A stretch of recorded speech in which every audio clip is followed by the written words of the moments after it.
Alors Guillaume, là on est devant ton 6080, c'est un tracteur que tu as acheté quand?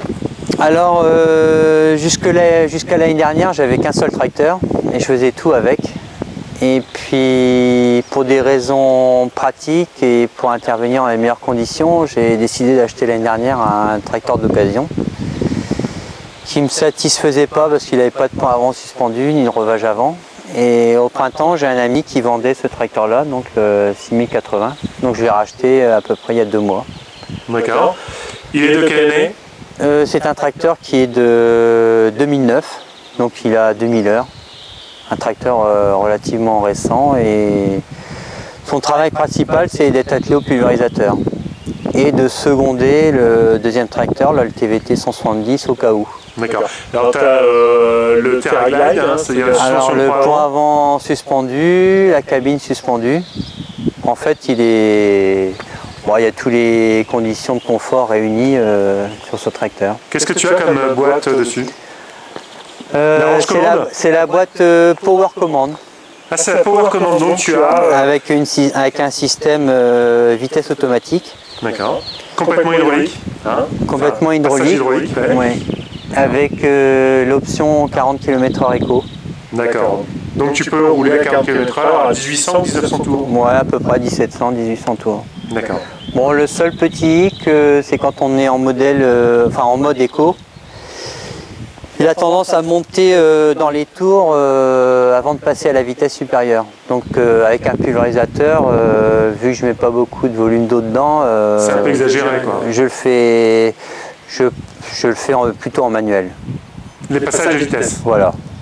Parce que des fois, suivant la charge, s'il a pas assez de charge, c'est des rapports à 1900 tours, ça m'énerve un peu. Donc, puis pour pas réveiller les gens le matin, c'est mieux.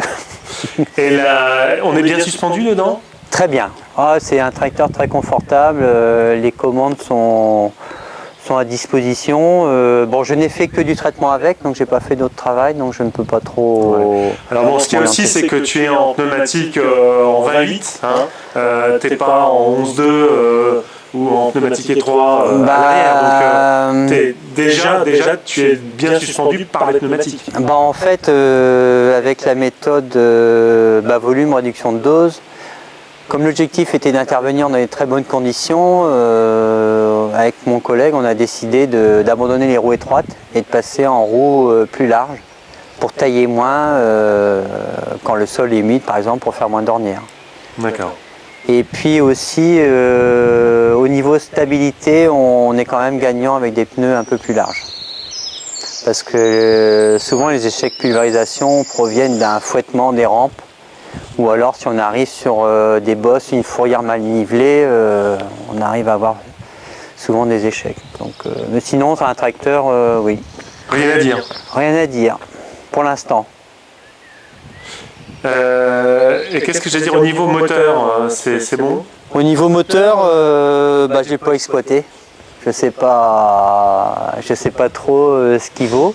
Tu as des cotes ici? Il y a un boost dessus. Tu as des cotes ici? Ouais. Ah, ici, c'est vallonné? Ici, c'est vallonné et il faut au moins 130 chevaux avec le pulvérisateur. C'est-à-dire que comme je traite à 10 à l'heure à 1,3, 1,4 bar de pression, aussi, j'aime pas trop que la prise de force tourne assez vite. Donc généralement, je traite à 390 ou 400 tours régime prise de force. En général, ça se traduit par un 1300-1400 tours, 1400 tours moteur. Donc il faut un moteur quand même qui est un peu du couple.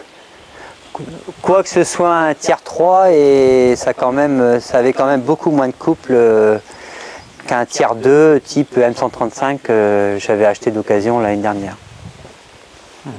Tu l'as acheté combien ce tracteur en occasion? Il avait 1900 heures, je l'ai acheté 54 000 € avec tous les filtres changés, toutes les vidanges effectuées, vidange pont avant, réducteur, boîte, pont et tous les filtres neufs. Tout ce qui est filtre à air, cabine, filtre hydraulique, filtre à gasoil. Tu as monté des filtres au charbon actif? Non,